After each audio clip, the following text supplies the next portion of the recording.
I tried to let you know.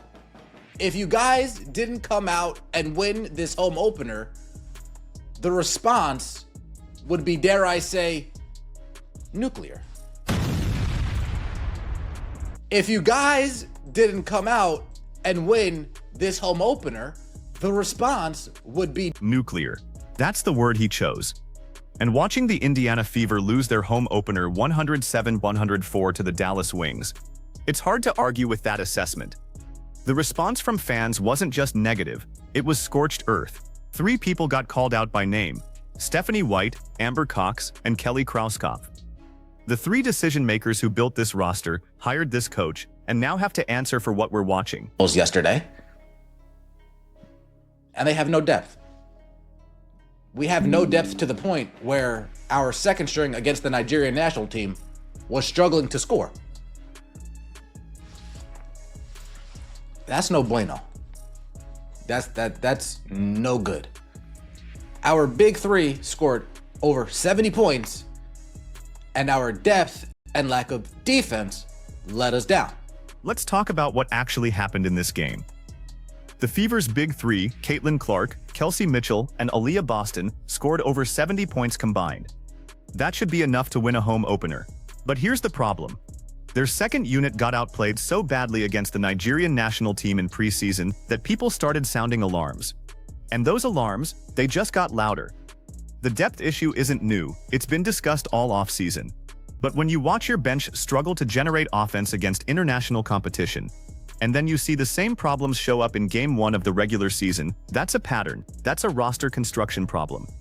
We have Caitlin Clark with her back getting adjusted, her back getting readjusted, her mechanics are off, but her mechanics have always been fine, but now they're suddenly off.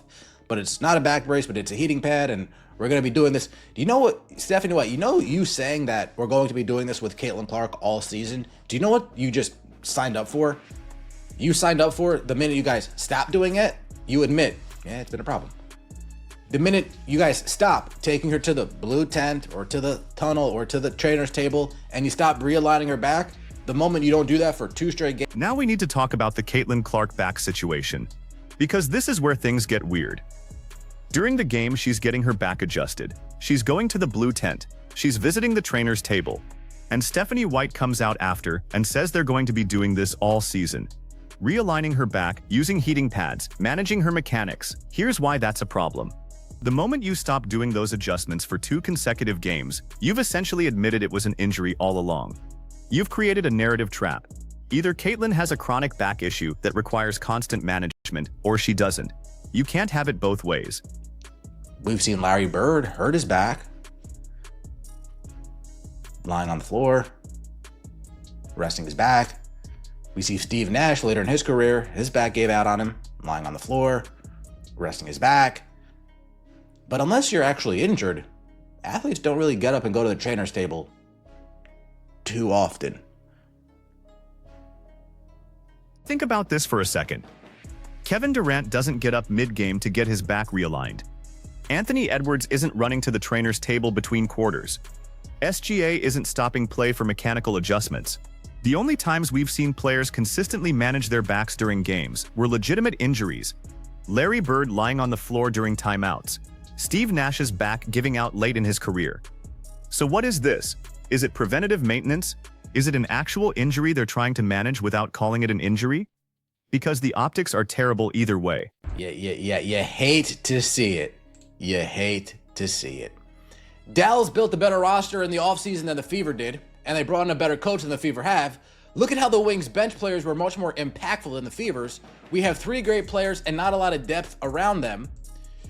Our defensive-minded coach got blown out off her own gym, and for God's sake, can someone get her out of those god-awful leather coats that haven't been popular since the 80s? Which is not surprising, because coaching style is rooted in the 80s too. Who made the brilliant decision to let Sims go? The comments section tells you everything you need to know about how fans are processing this loss. One comment cut straight to the point. Dallas built a better roster in the offseason than the Fever did, and they brought in a better coach. That's not coming from a casual viewer. That's coming from someone who watched both teams construct their rosters and saw the difference. Another fan wrote, "Our defensive-minded coach got blown out in her own gym." Stephanie White was brought in specifically to fix the Fever's defensive problems. That was supposed to be her specialty. And in Game 1, at home, the Wings scored 107 points. The Fever played virtually no defense. Signing Shatori Walker-Kimbrough? What the hell was the point of that? Signing Ty Harris? What the heck was the point of that? Unless her and Stephanie White used to knock boots back in Connecticut. I don't know. Just asking. It goes on. Coach of the century here. Oh gosh. We got Stephanie White dressed up as the Joker. We got Stephanie White dressed up. Sloppy ass game, losing to the... Let's break down what happened defensively, because this wasn't just the Wings getting hot.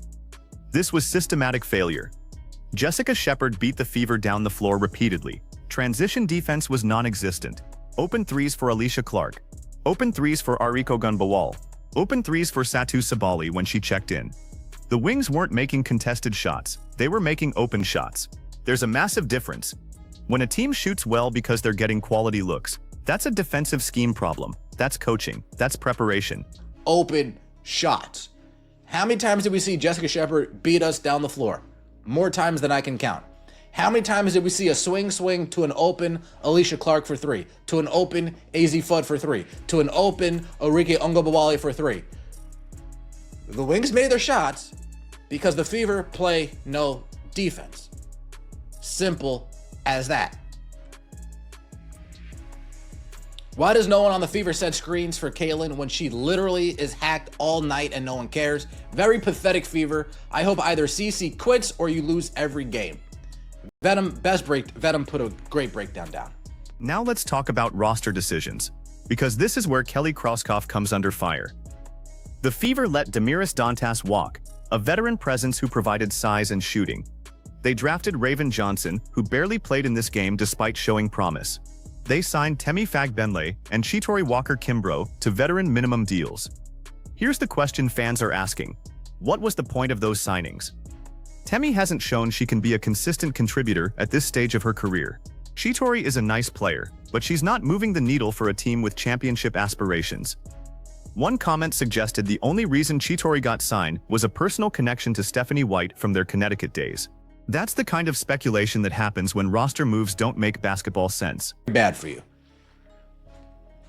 Fever and coach need to spend less time doing interviews and puff pieces and actually deliver. Yeah, not sure what they're doing.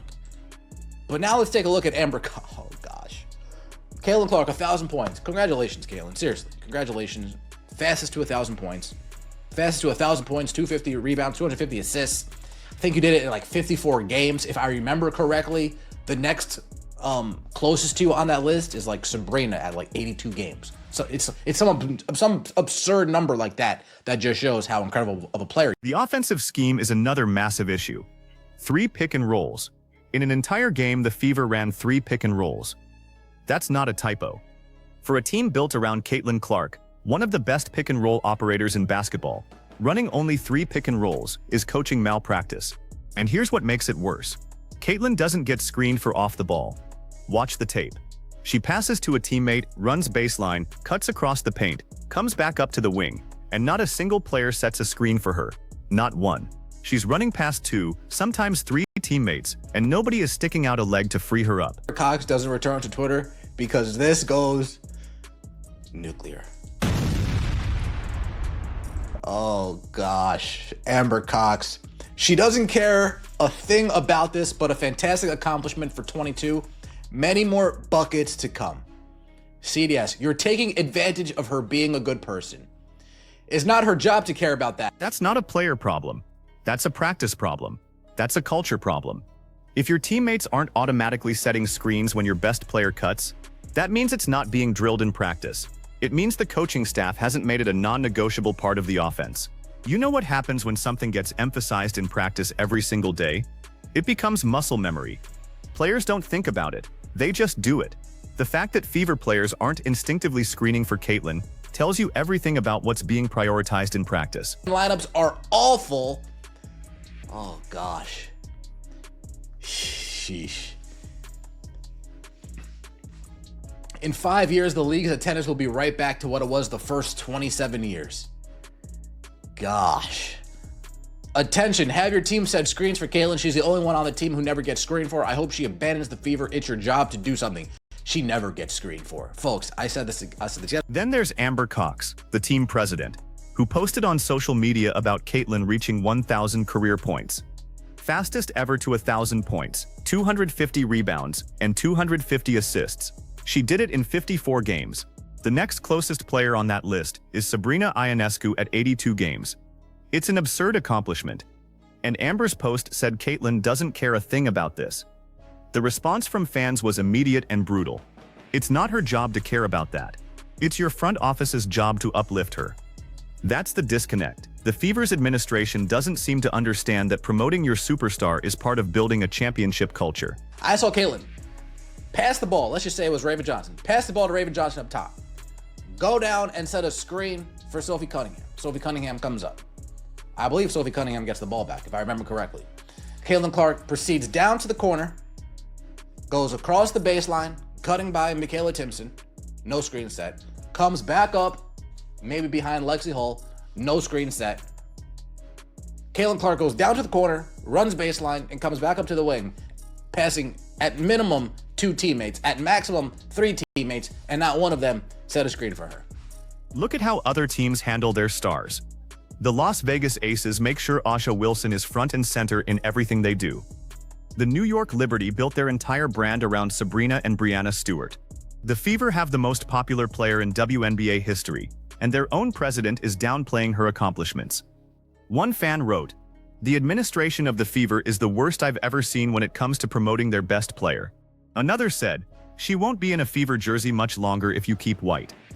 That's where we are now. Fans openly speculating about Caitlyn leaving because the organization doesn't seem to appreciate what they have. Day after day after day after day after day after day after day. If that's not getting drilled into your head, that's coaching malpractice. But we'll see. The next game is against the Los Angeles Sparks. Los Angeles Sparks are a good team now. They're a good team now. Lynn Roberts is a good coach. They got Kelsey Plum. They got Nneka Ogwumike. They got De'Erica Hamby. Ariel Atkins, though she's not as good as Rakea Jackson to me. Good enough player. They got a squad now. And I believe they're home too. So we'll see how it all transpires. Like the video, hype the video. Let me know your thoughts in the comment section below and subscribe to the channel. See you next. Here's what makes this situation so critical. The Fever don't have time to figure this out slowly. Their next game is against the Los Angeles Sparks, who completely retooled in the offseason. The Sparks brought in Kelsey Plum, De'Erica Hamby, and Ariel Atkins. They have a legitimate coach in Lynn Roberts. They're not a pushover anymore. And that game is in Los Angeles. Hostile environment, talented roster, competent coaching. If the Fever come out and play the same way they did against Dallas, no defensive identity, no offensive scheme, no screens for their best player, they're going to get blown out. And then the narrative shifts from, "It's just one game," to "This is a pattern." Stephanie White was asked during the game what play the Wings were about to run. She turned to her assistant and said, "What do you think they're going to run here?" She had no idea. The defensive-minded coach didn't know what offensive set to expect. That clip is going viral for all the wrong reasons. So here's where we are. The Fever have the most talented player in the league, a solid second option in Kelsey Mitchell, and a developing star in Aaliyah Boston. That's a foundation most teams would kill for. But they have no depth, no defensive scheme, no offensive identity, and a coaching staff that seems overwhelmed by the moment. Dallas built a better team. They have Arik, Satu, Maddie Siegrist, and actual depth off the bench. Their coach has them running an actual system, and they came into Indianapolis and won comfortably. That's not a fluke. That's better basketball. The comments are nuclear because fans see what's happening. They see a franchise wasting a generational talent. They see a front office making questionable roster decisions. They see a coach who was supposed to fix the defense presiding over a team that gave up 107 points at home. And the worst part, the Fever had all offseason to address these issues. The lack of depth wasn't a secret. The need for defensive improvement was obvious. The importance of building an offense around Caitlyn was clear to everyone except, apparently, the people making decisions. One fan nailed it. "We have 3 great players and not a lot of depth around them." That's the entire problem in one sentence. And until Kelly Krauskopf, Amber Cox, and Stephanie White figure out how to solve it, these nuclear reactions are going to continue. The talent is there, the potential is there. But potential doesn't win championships. Execution does. Coaching does. Roster construction does. And right now, the Indiana Fever are failing in all three areas. So the question for Fever fans is simple. How long are you willing to wait for this to get fixed? Because Caitlin Clark's rookie contract doesn't last forever. And if the organization can't build a competent team around her in the next 2 years, she's going to start looking at other options.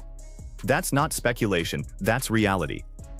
The response to this loss was nuclear because the stakes are that high.